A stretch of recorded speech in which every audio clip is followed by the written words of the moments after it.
ahead now.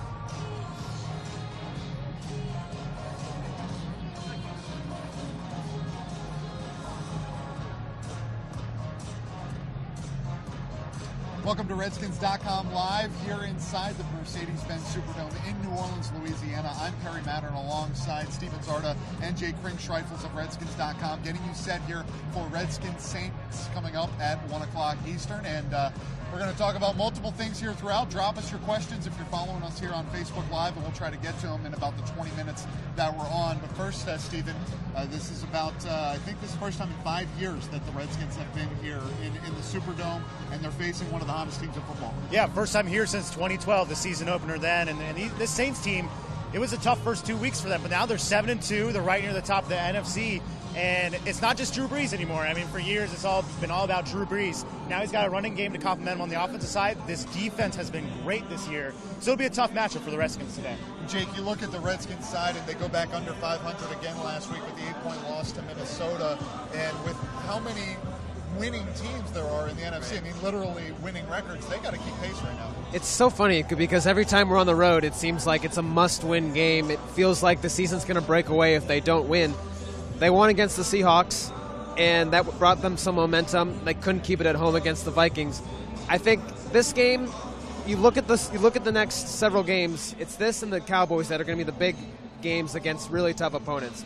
The schedule lightens up a little bit after that, but if they can go 6-1, get to 10-6 as a final record, you'd like to think they have a good shot. So that means either beating the Saints at home or beating the Cowboys at home and taking care of business the rest of the way.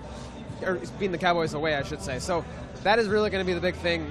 Today, if they can get a win, that's going to be some nice carryover into Thanksgiving on a short week. Well, before we start talking about this game too much, let's talk about who's going to be here and who's not going to be. And, Steven, the inactives, no real surprises, but, of course, some big names there. Yeah, the only slight surprise is Quinton Dunbar, just because he was added to the injury report on Friday with an illness. So Quinton Dunbar is inactive, along with defensive lineman Karan Reed. And then offensively, wide receivers Terrell Pryor Sr., Brian Quick, Jordan Reed, Spencer Long, and Ari Kwanjo. So those guys are inactive. That means, just like last week, Trent Williams is active, Brandon Sheriff, Morgan Moses. You'll see Chase Rouillet again at center. So they're starting to get those guys back together again. But for this week, no Spencer Long. Yeah, luckily, Chase Rouillet has been pretty impressive, Jake. And Jay's talked a lot of good things about Chase.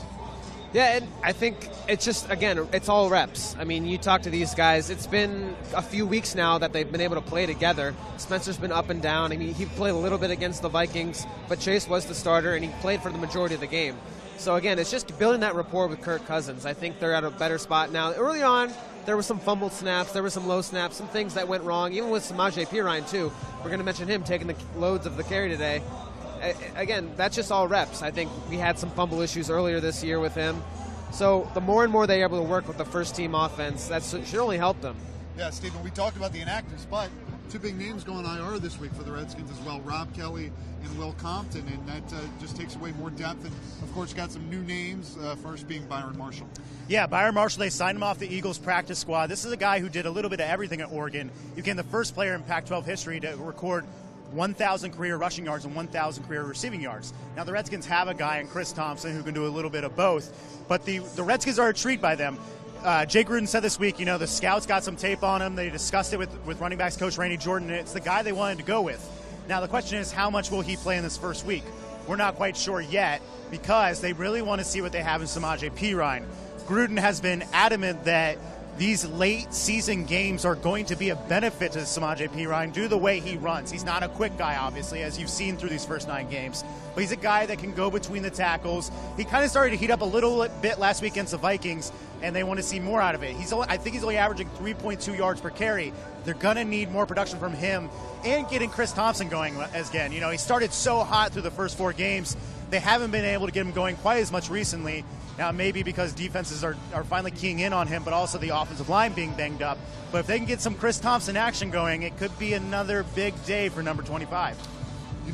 One guy not on the inactive list, we won't know his participation really till we see the game start, but a question from Wesley T. Slade Jr. on Facebook. Jake, Matt Ioannidis, we saw him this week with the club on that left hand. Yeah, it's really the first time in his whole career he's going to be playing with a club like that. New experience for him. He doesn't really like it. When I talked to him last week, I said, hey, how's it feeling? He's like, didn't give me a great indication that he was loving it. But this week has been a little better because he's played a full practice week with it, knows he's going to be playing. I think it's going to be a little bit easier for him just because he's had that week of practice to go against some dummies and some live action and figure out how he's going to maneuver with it. So when you think about that, his presence alone is going to be a big factor. And this defensive line has, stumbled a little bit the last couple of games. I think when you lose guys like that, you're not able to get the pass rush, and we saw that play dividends in the secondary last week. So him being able to go up as a force in the middle with Ziggy Hood should only help, and help the rotation with Stacey McGee and Terrell McClain. Stephen, you look at two guys right here in the middle of the field for us, and Jameson Crowder, pretty nice game last week, coming back after missing a game, and then Maurice Harris, a guy certainly that drew a lot of headlines. These are two guys the Redskins are pretty excited about. Yeah, two young guys. Jameson's in his third year. Maurice Harris is in his second year now, and that was just an unreal catch by Maurice Harris. I mean, it was a play that fans saw in game action for the first time in his career, but a lot of his teams were saying this is what Maurice Harris does week in and week out at practice, and he finally got his chance to show it. And without Terrell Pryor, without Brian Quick, we might see a more significant workload for Maurice Harris. Ryan Grant is active today. He missed last week's game with a concussion. But then you look at Jameson Crowder. He finally got his big breakout game against the Cowboys, had 9 catches, 123 yards, and it hasn't quite been the same year. Not what we've seen out of Jameson Crowder, at least in his first 2 years. And it's an opportunity here, a dome, don't worry about the weather elements with a guy like that. And if they can get him out, again, it's a very similar situation to Chris Thompson. If they can get him going, whether it be a screen or even, moving him out to outside, if they can get Jameson Crowder going, it could provide fits for this Saints defense that's really improved this year. Jake, also get D'Angelo Hall back here. He's a guy who's dealing with a little bit of a knee issue. And we saw the last road game that the Redskins won out there in Seattle. He played great along with DJ Swearinger. Yeah, D'Angelo Hall's going to have the bone bruise, but he's going to play through it. Suffered that near the end of, as we get a football almost right by our camera here. Had to watch out for that. D'Angelo had that bone bruise against the Vikings, but he's going to play through this. But I think the thinking is that Monte Nicholson is going to get the start today. It seemed like that was the indication from Jay Gruden earlier this week that if he was healthy enough, he would start. Monte brings a little more athleticism and height to the safety position that Hall doesn't really right now. But, again, you have a lot of rotation with the safeties. I mean, all season there's been a lot of different packages back there. DJ Swearinger's been the constant. But I think Hall, with that veteran presence back there is going to help a lot of these guys, especially with Quentin Dunbar at cornerback today. So, all things considered, I think he'll be able to help at least in the return game potentially as well. And for the most part, Hall's been just a steady presence for a lot of these younger guys, still trying to figure out their game.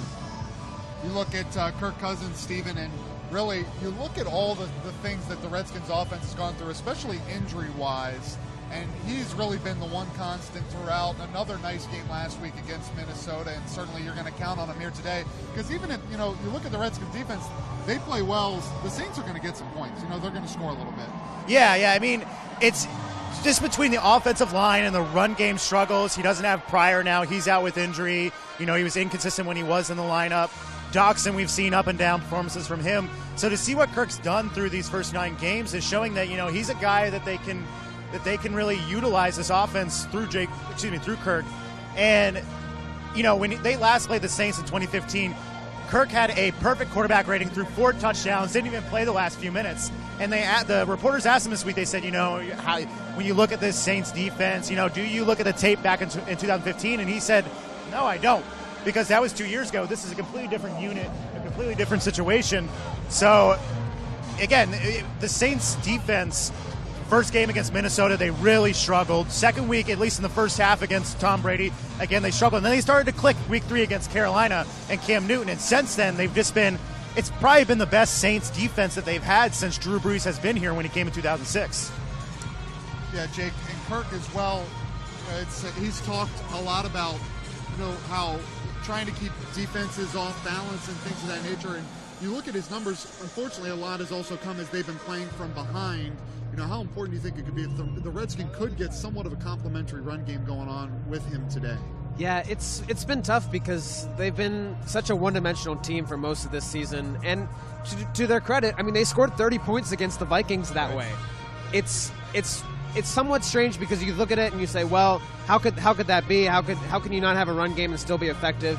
They have been using the short passing game as their other run game for a long time now. Chris Thompson and Jameson Crowder, as Steven mentioned, could be part of that equation. But, yeah, I mean, if you get Pete Ryan a little bit going, I mean, we saw in that Rams game, that was almost the perfect equation of what you can do if the Redskins have their run game going. They had more than 200 yards rushing that game between the three running backs at that point.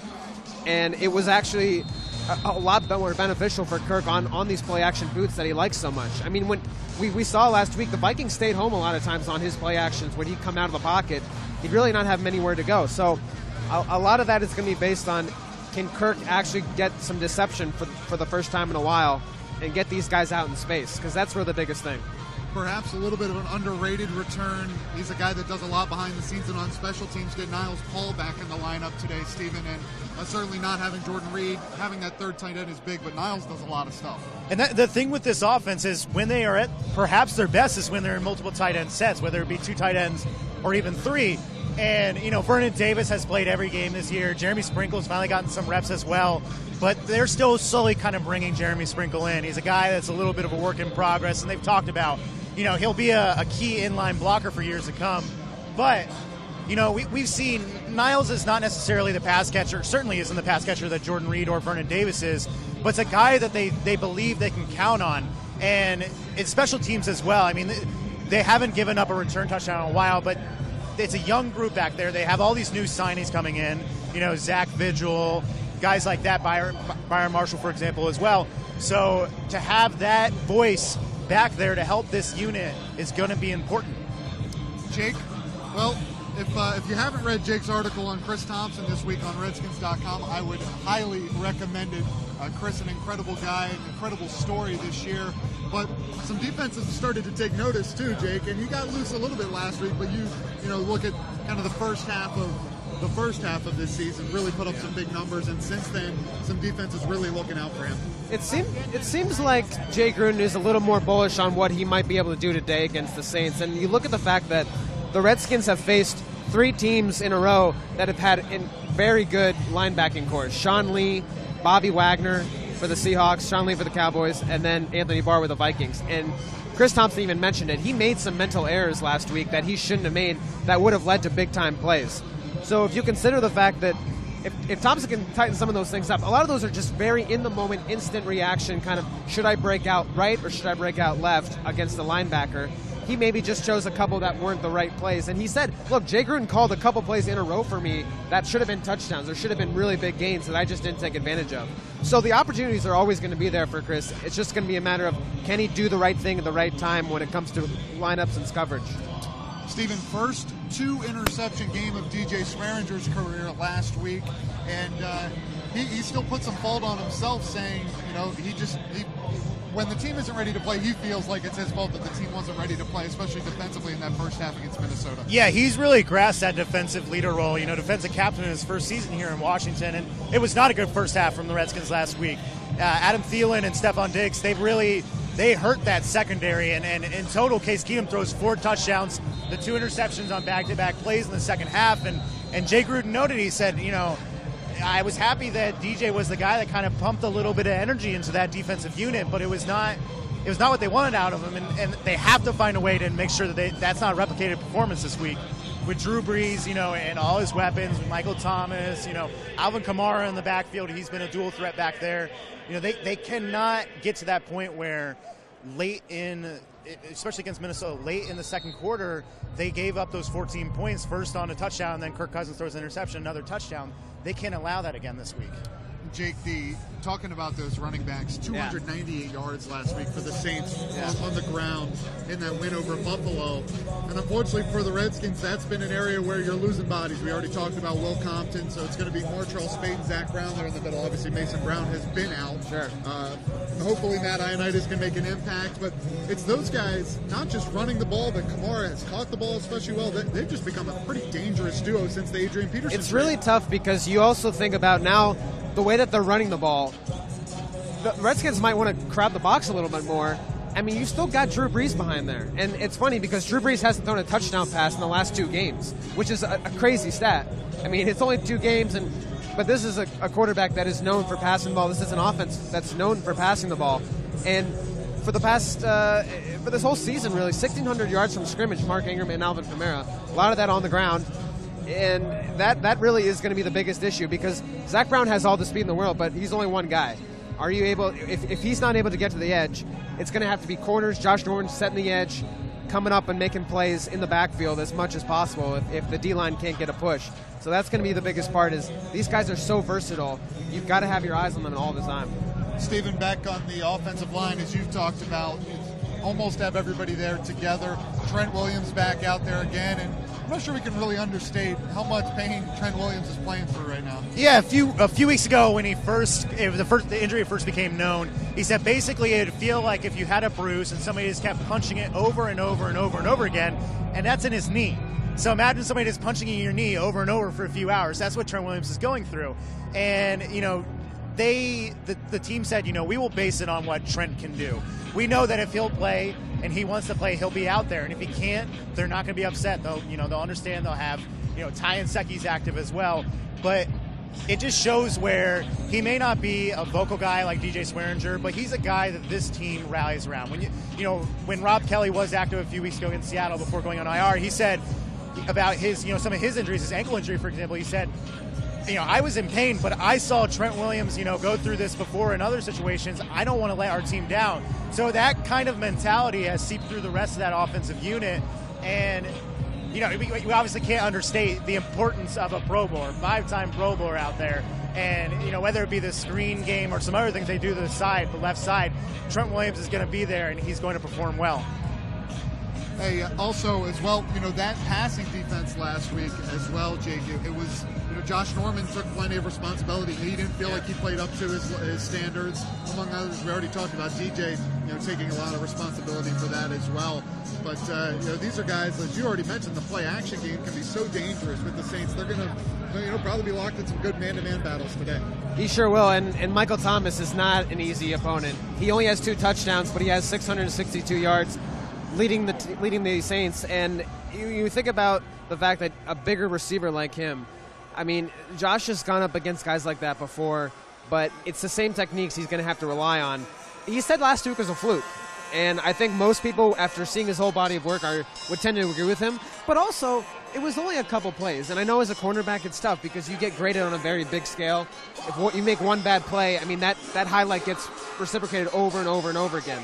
But for the most part, he did play pretty well. It was just a couple big plays that hurt him. And the Redskins have been pretty good against defending big pass plays. So that's going to be the biggest thing, is if they can figure out this run game enough where the play action doesn't fool them too much, that'll help with man-to-man a lot more. Well, there's one guy that's pretty fired up here on the field, and you can imagine why, and that's number 58, Junior Galette, back in New Orleans for the first time, facing his former team. And Stephen, Junior hasn't gotten a ton of snaps, partially because the Redskins have been so good at outside linebacker with Ryan Kerrigan and Preston Smith. But you'd have to expect, if there's a game that he makes an impact, this might be it. Yeah, he's going to – I mean, we've seen, at least in practices and then some of the games as well, where he's an intense guy. And this is where he got his name. He had back-to-back 10-plus sack seasons in New Orleans his last 2 seasons. Then he was released. Redskins signed him. 2 seasons where he was on the sidelines because of torn Achilles. Comes back this year, and I believe he only has a half sack through the first 9 games, which, if you talk to Junior, that's not what he wants. He is not happy with that. But if they can find a way to pressure Drew Brees, with Junior, with Ryan Kerrigan, Preston Smith, and Barry, as you mentioned, one of the reasons why is because Ryan Kerrigan and Preston Smith have done so well this year. They haven't had to necessarily rely on Junior. Ease him in. He's physically he's fine, but still he's going off 2 torn Achilles. And he's posted on social media a couple times, like, you don't have to tell me anything about getting fired up. I have everything I need to be ready to play this game this week. Well, this should be a fun one. Certainly the Saints, as we mentioned, 7 wins in a row. They are going to be ready to play. It should be a rocking atmosphere here. 1 p.m. kickoff start on Fox. For Stephen Zarda and Jake Crink-Schreifels, I'm Perry Matter. Big thanks to Terrell Johnson on production here for us this afternoon. We'll see you next time.